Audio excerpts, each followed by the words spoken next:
Trump admin to shut down NOAA's main climate research division. President Donald Trump's administration gearing up to effectively cut NOAA's Office of Oceanic and Atmospheric Research, OR, by shutting down its primary climate research division, according to multiple reports. The Office of Management and Budget, OMB, sent an internal memo that outlines the huge changes to the national NOAA, according to Politico, Axis, and the New York Times, who reviewed the memo.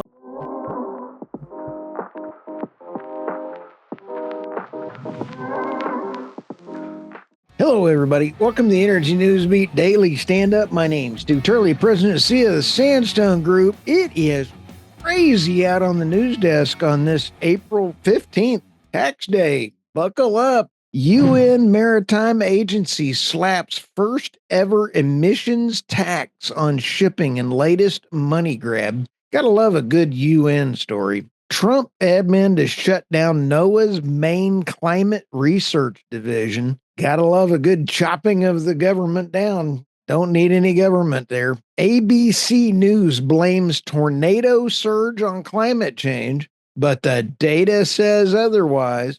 Do you really like the mainstream medium, or can you believe anything that you hear? China halts critical exports as trade war intensifies. This has some pretty interesting impacts on this, and if you're not paying attention, China is not actually in the driver's seat on this one. They are a big animal out there, but they got some problems. And the last story is energy. OPEC cuts the oil demand forecast, sees growing economic uncertainty on Trump trade war. That'll coincide with our other story there. So let's get ready to rumble here. UN Maritime Agency slaps first time ever emissions tax on shipping in the latest money grab. I think that this is really pretty interesting when you consider the UN's International Maritime Organization held a meeting in London on Friday at which member nations agreed to impose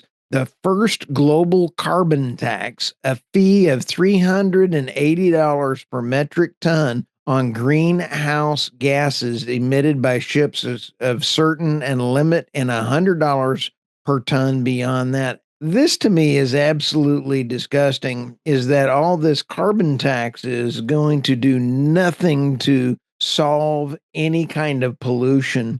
And Gregory Wrightstone is a great friend of the show. And if you sit back and take a look, CO2 is actually plant food. But let's go to the particles and the particulate matter that go into exhaust and those things. Those are pollution. The IMO estimated the new tax would bring about $10 billion per year into the organization's net zero fund for green energy transition. You know what that sounds like to me? Hang on. A slush fund for corruption. There is nothing that the UN can tell me that they've done good in the world right now. Carbon tax was a consensus agreement that did not seem to please anyone, is a line out of this article. There's a group of about 60 developing countries wanted the income from the carbon tax to go into a general climate fund, not a fund reserved solely for the shipping industry. Well, it's a shipping industry meeting run by the UN, which has been pilfering money and trying to actually cause global migration to take down the West. Well, doesn't make much sense to give this organization any more money whatsoever. So with that, I think that the UN needs to be shut down financially. And I would even vote to throw it out of the United States. And some of our readers have said, keep them in the United States so that we can veto anything that they do. But if you're not a member, throw them out. Trump but this brings up a huge point to President Trump. He's got to build up his ships, because if the UN Maritime Agency gets involved in anything, you know that there are further regulatory issues possibly coming around down the corner. That's why there is a huge migration, and I've been watching the shipping new builds and everything else. LNG is coming on very strong into cruise lines and all of these other ships that are cargo carriers that are new builds being made and to use LNG as a fuel, which means LNG bunkering, and LNG is here to stay. It's also a lot better than just regular fuel oil. Let's go to the next story here. Trump admin to shut down NOAA's main climate research division. President Donald Trump's administration gearing up to effectively cut NOAA's Office of Oceanic and Atmosphere Research, OR, by shutting down its primary climate research division, according to multiple reports. The Office of Management and Budget, OMB, sent an internal memo that outlines the huge changes to the national NOAA, according to Politico, Axis, and the New York Times, who reviewed the memo. The administration's proposal makes it through Congress. NOAA's climate research will effectively cease, according to the reports. Quote, reaching a balance requires resetting the proper balance between federal and state responsibilities with a renewed emphasis on federalism, eliminating the federal government support of woke ideology, protecting the American people by deconstructing and wasteful weaponized bureaucracy, and identifying and eliminating wasteful spending, the memo states, according to Politico. NOAA has a history of supporting left-wing ideology, shelling out over $3 million on Teak and Tom Explore Planet Earth. Wow. An animated film featuring a space alien with gender-neutral pronouns, according to the Daily Caller News Foundation reporting. The department should act now to align existing resources and activities the direction of the past back, the memo said, and it's necessary to cut unsustainable cost in NOAA's satellite programs. I'll tell you what the problem is, we're finding out with the help from Elon Musk and Doge, is that the amount of money that went to catastrophic programs and climate change and climate alarmism programs filtered into energy policy, energy regulations, and energy wealth transfer. And then what I'm talking about with an energy wealth transfer is the poor get poorer and the rich get richer. And this is absolutely disgusting. And I've had interviews with folks that have found that the climate alarmism regulatory or reporting was manipulated, and they found the sensors that they were manipulating in order to change the entire climate change narrative.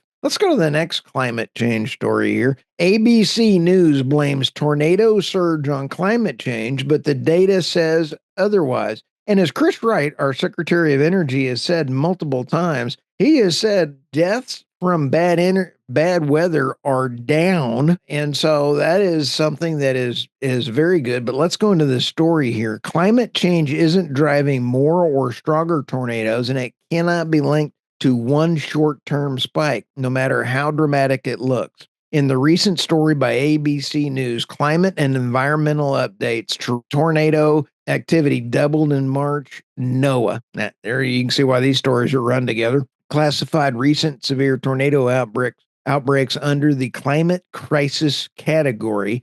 This is false. Climate change is not causing an increase in the number of severity of tornadoes, nor can it be connected to such an event. ABC warns, the mainstream fake news, the climate crisis is not a distant threat. It's happening now and affecting what matters to us most.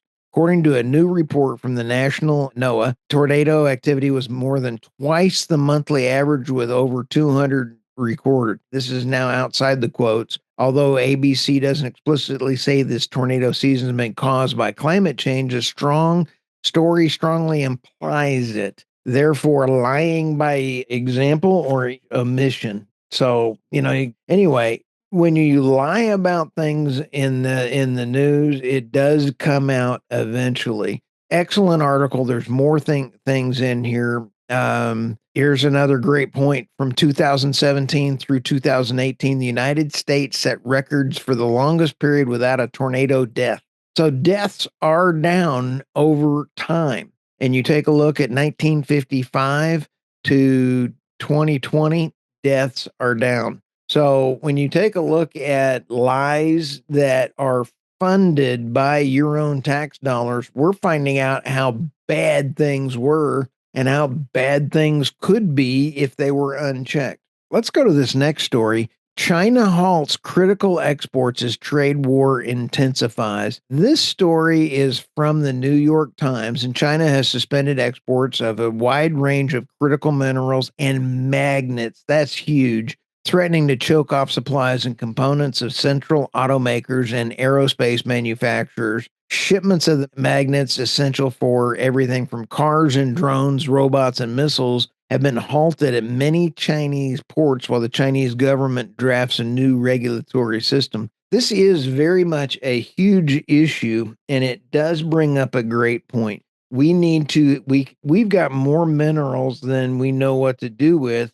The regulatory process and the mining takes 20 years to get a mine operational because of regulations, but it's also the mining and processing business that China actually owns 90% of the market share for what we need in that mining processing of the material.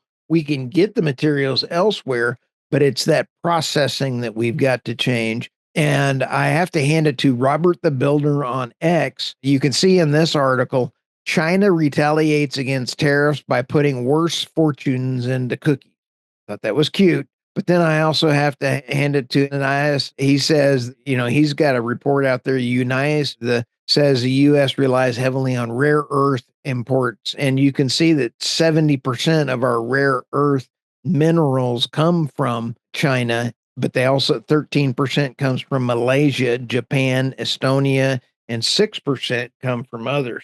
So we do rely on them, and there's a lot of things that we rely on. I think that we will see by the end of the month China caving in, or they are going to retaliate much more of this. Rare earth antimony, which is we need it bad for munitions and wartime things, 63%.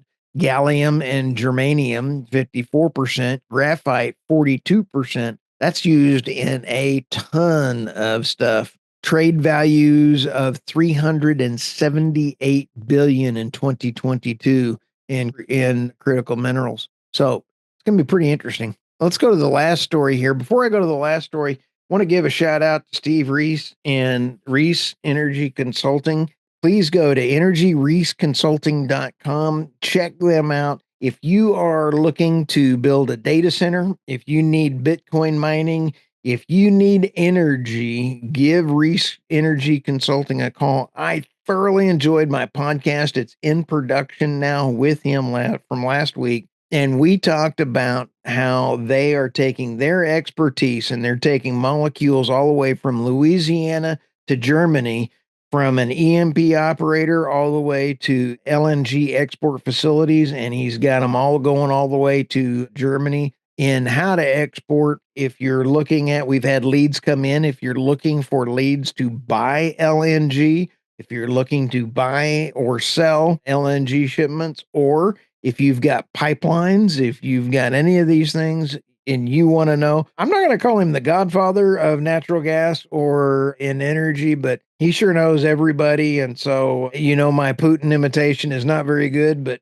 hey, I think Steve could do an outstanding imitation there of the godfather. He is the godfather of natural gas. So go to reeseenergyconsulting.com. The last story here, Energy OPEC cuts oil demand forecast and sees growing economic uncertainty on the Trump trade war. And here's where I think it's going to be pretty. While this is saying that the demand side of the equation, they have yet to come out and said that they're going to be cutting production.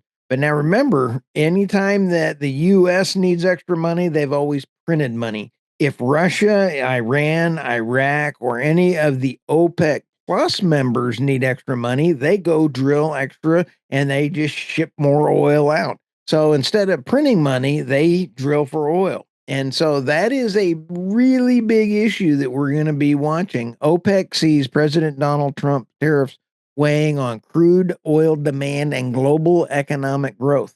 Now, I agree and I disagree. We are still too early to tell how China is going to pan out on this. The cartel sees demand growing by 1.3 million barrels per day this year and next year, down about 150,000 barrels from its previous estimates. Here's where this goes into the pricing matrices. I guarantee you that India will continue to grow. Why? Because of their leadership, because they are trying to deliver all of the power that they possibly can to everyone in India. They are trying. China, if China does nothing, they will fail. It's not like Putin. If Putin does nothing, he's already won because he's moved his business to Asia. Now, China will, having financial problems, will hurt Russia in a roundabout way. But when we sit back and take a look, will China be able to come to the table and say, okay, you win, President Trump, and you go ahead and we're going to go about our business? Or are they going to play dirty? Now, remember, they still have equipment in the United States grid that can be allegedly remotely controlled by China. And I have written about this and talked about this for years. The Biden administration put 490 of these big components back into the United States grid. So will they try to do something stupid? They have 50,000 military age men in here that came illegally after coming across the border. You don't know what they're going to do. But on the other hand, I think that China will wake up and realize that the tariff game is the right sizing for trade. We are going to see, like we talked about on the Energy Realities podcast this morning, we are going to see the EU really either come to grips, and everyone like Italy is already making appointments. We have 90 countries coming to make individual trade agreements. Has the EU lost its trading agreement? Don't know. But if that's the only reason that they exist, it's not a very good reason if everybody's going to be cutting deals with President Trump. So, with that, please go to theenergynewsbeat.substack.com and then check us out there. Right. We have great conversations on the articles, and also go to energynewsbeat.co. If we have got a lot of traffic on the site and we are being attacked on there every day, but we're trying to spread truth. And if you have fun, stop by and go to the energynewsbeat.substack.com. So with that, like, subscribe, read this to your kids. Have a great day.